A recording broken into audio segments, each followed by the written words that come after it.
رضی اللہ تعالی عنہ، آپ ایک دن فجر کی نماز جماعت کے ساتھ ادا کرتے ہیں۔ ادا کرنے کے بعد آپ نے رخت سفر باندھ لیا اور آپ نے سفر کرنا شروع کر دیا۔ حضرات سفر کرتے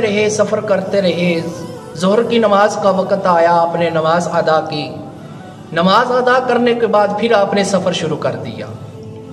عصر کی نماز کا وقت آیا، پھر آپ ایک جگہ پہ ٹھہرے، وہاں پہ آپ نے باجماعت نماز ادا کی، پھر آپ نے سفر شروع کر دیا۔ حتیٰ کہ شام کی نماز کا وقت جب آیا تو آپ ایک وادی میں رکے، وہاں پر ایک آپ نے مسجد میں قیام فرمایا۔ قیام کرنے کے بعد آپ نے باجماعت نماز ادا کی۔ جب ادا کی تو پھر آپ نے جب سفر کا ارادہ کرنے کا سوچا تو دل میں خیال آیا کہ ٹھنڈ بہت زیادہ ہے، تو آپ نے وہیں پہ قیام کر لیا۔ حتیٰ کہ عشاء کی نماز بھی آپ نے باجماعت ادا کی۔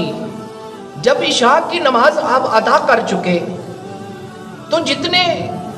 اس علاقے کے نمازی تھے وہ اپنی نماز ادا کر کے گھروں کو چلے گئے، تو صرف حضرت امام احمد بن حنبل رضی اللہ تعالیٰ عنہ اور مؤذن جو تھا یہ دونوں رہ گئے۔ حضرات جب مؤذن نے یہ دیکھا کہ مسافر ہے، یہ جا نہیں رہا، تو اس نے آپ کے پاس آیا اور آ کے کہنے لگا کہ حضرت ہم نے مسجد بند کرنی ہے، لہٰذا آپ یہاں سے چلے جائیں، میں نے تالا لگانا ہے۔ تو حضرت امام احمد بن حنبل رضی اللہ تعالی عنہ آپ نے ارشاد فرمایا کہ میں مسافر ہوں تو رات یہیں ٹھہروں گا، صبح نماز پڑھ کے یہاں سے چلا جاؤں گا۔ تو وہ مؤذن کہنے لگا کہ ہماری انتظامیہ مسجد میں رات کسی کو ٹھہرنے کی اجازت نہیں دیتی، لہٰذا آپ مہربانی کریں یہاں سے چلے جائیں، میں گھر جا رہا ہوں کھانا کھانے، جب واپس آؤں گا تو مہربانی کریں آپ یہاں سے چلے جائیں، میں نے مسجد کو تالا لگانا ہے۔ عزیزان گرامی یہ کہہ کر وہ مؤذن چلا گیا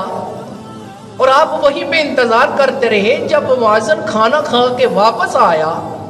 تو اس نے دیکھا تو وہ سخت لہجے میں کہنے لگا کہ حضرت میں نے آپ کو کہا تھا آپ یہاں سے چلے جائیں، تو آپ کیوں نہیں گئے؟ مہربانی کرے مجھے مجبور نہ کرے، ورنہ آپ کو دھکے دے کر مجھے مسجد سے باہر نکالنا پڑے گا۔ جب وہ مؤذن یہ بات کی تو حضرت امام احمد بن حنبل رضی اللہ تعالی عنہ آپ کی آنکھوں سے آنسو آ گئے۔ آپ نے اللہ کی بارگاہ میں عرض کی، مولا مجھ سے کون سی ایسی خطا سرزد ہو گئی ہے جس کی وجہ سے تیری بارگاہ میں مجھے، تیرے گھر میں مجھے رہنے کی اجازت نہیں مل رہی۔ عزیزان گرامی اتنی بات ابھی آپ سوچ رہے تھے تو اس مؤذن نے آپ کے سامان کو پکڑ لیا اور سخت لہجے میں کہا آپ جاتے ہیں یا آپ کے سامان کو باہر پھینکوں؟ تو حضرت امام صاحب آپ نے اپنے سامان کو پکڑا اور آپ مسجد سے باہر نکل آئے۔ حضرات جب آپ مسجد سے باہر نکلے تو سردی کی شدت تھی، آپ کو سردی محسوس ہونے لگی۔ جب آپ کچھ فاصلے پہ گئے تو وہاں پہ دیکھا کہ ایک نان بھائی نان لگا رہا تھا تندور میں، تو آپ اس کے پاس آئے، آ کے آپ نے سلام کیا اور سلام کہنے کے بعد آپ نے ارشاد فرمایا کہ اے نان بھائی اگر تیری اجازت ہو، اگر تجھے کوئی پریشانی نہ ہو تو میں تیرے پاس بیٹھ کے کچھ دیر بیٹھ سکتا ہوں۔ تو وہ نان بھائی کہنے لگا کہ حضرت اگر آپ کے بیٹھنے سے میرے کام میں رکاوٹ نہ آئے تو بلا شک آپ بیٹھ سکتے ہیں۔ تو آپ اس نان بھائی کے پاس بیٹھ گئے اور اس کے کام کو آپ دیکھنے لگے۔ جب آپ اس کے پاس بیٹھے تو تندور میں حرارت کی وجہ سے آپ کو کچھ راحت میسر ہوئی، آپ کو راحت نصیب ہوئی۔ حضرت امام احمد بن حنبل رضی اللہ تعالی عنہ آپ ارشاد فرماتے ہیں کہ میں نے دیکھا کہ وہ نان بھائی جب آتا گوندتا ہے تو اس وقت بھی استغفراللہ کا ورد کرتا ہے، جب وہ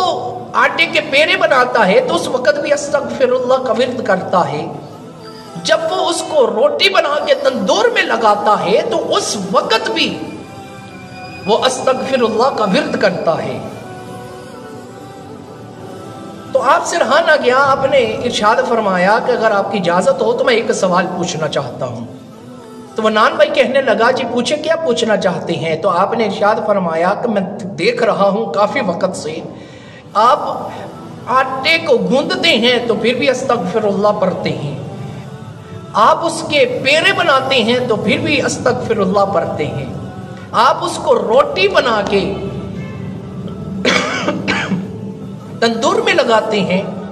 تو پھر بھی آپ استغفراللہ پڑھتے ہیں، اس کی وجہ کیا ہے؟ تو وہ کہنے لگا حضرت آج سے کافی دن پہلے میں بہت غریب تھا، بہت ہی غریب تھا، گھر کے سارے نظام کا جو دار مدار تھا وہ مجھ پہ تھا، کیونکہ گھر میں سب سے بڑا میں تھا، میرے ماں باپ ہیں، میرے بہن بھائی ہیں، اور تنخواہ بھی بالکل معقول تھی۔ یہ جس جگہ پہ میں روٹیاں لگا رہا ہوں اس پہ میں مزدوری کرتا تھا، اور میری جو تنخواہ تھی وہ بھی معقول تھی۔ تو وہ کہنے لگا کہ تنخواہ اتنی معقول تھی، اس کی اجرت اتنی معقول تھی کہ ہم اس پیسوں کا 3 وقت کھانا بنا کے بھی نہیں کھا سکتے تھے، اور میرے ماں باپ بیمار تھے تو میں اس کے لیے دوائی بھی نہیں لے سکتا تھا، بہت زیادہ میں پریشان تھا، پریشان حال تھا۔ کسی نے اللہ والے کا بتایا تو میں اس کے در پہ چلا گیا، جا کے میں نے اپنی عرض کی، اپنی پریشانی بتائی، تو اس اللہ والے نے ایک وظیفہ دیا، اس نے کہا بیٹا جو بھی کام کرو استغفر اللہ کا ورد اپنی زندگی کا معمول بنا لو، جب یہ کام کرو گے تو اللہ تعالیٰ تمہاری پریشانیوں کو دور فرما دے گا۔ تو حضرات وہ نان بھائی کہتا ہے کہ میں نے استغفر اللہ کا جو ذکر تھا وہ کرنا شروع کر دیا، اس کو اپنا معمول بنا لیا، دن رات جب بھی میں کوئی کام کرتا تو استغفر اللہ استغفر اللہ استغفر اللہ پڑھتا رہتا، حتیٰ کہ آتا گوندتا تو پھر بھی استغفر اللہ پڑھتا،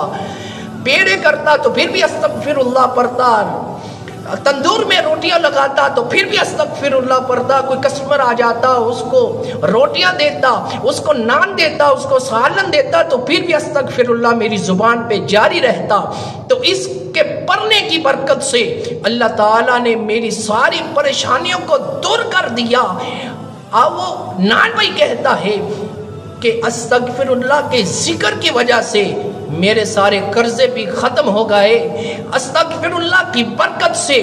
جس تندور کے پاس میں کام کرتا تھا آج اس کا مالک ہوں، اور میری اللہ تعالیٰ نے اس ذکر کی وجہ سے میری تمام حاجتیں پوری فرما دی، صرف ایک حاجت کے۔ تو حضرت امام مالک رحمت اللہ تعالیٰ علیہ آپ ارشاد فرماتے ہیں اے نان بھائی وہ تیری ایک حاجت کیا ہے؟ تو وہ نان بھائی کہنے لگا حضرت میرے دل میں ایک تمنا ہے، میرے دل میں ایک خواہش ہے، میرے دل میں ایک آرزو ہے کہ اس وقت کے ایک امام ہیں، نام ہے احمد بن حنبل، میرے دل کی ایک حسرت ہے کہ میں اس سے جا کے ملوں، میں اس کے ہاتھوں کو بوسا دوں اور اس کے گلے کے ساتھ لگ کے چپک جاؤں، یہ میرے دل کی ایک خواہش ہے، لیکن اپنی مصروفیت کی وجہ سے میں ان سے مل نہیں سکا۔ حضرات جب اس نان بھائی نے یہ بات کی تو حضرت امام مالک رحمت اللہ تعالیٰ علیہ آپ کی آنکھوں سے آنسو آ گئے۔ آپ نے کہا کہ اے نان بھائی تجھے مبارک ہو، رب نے تیری دعا کو قبول کر لیا ہے۔ تو وہ نان بھائی کہنے لگا حضرت وہ کیسے؟ تو آپ نے ارشاد فرمایا کہ جس کے ساتھ تو باتیں کر رہا ہے میں ہی امام مالک ہوں،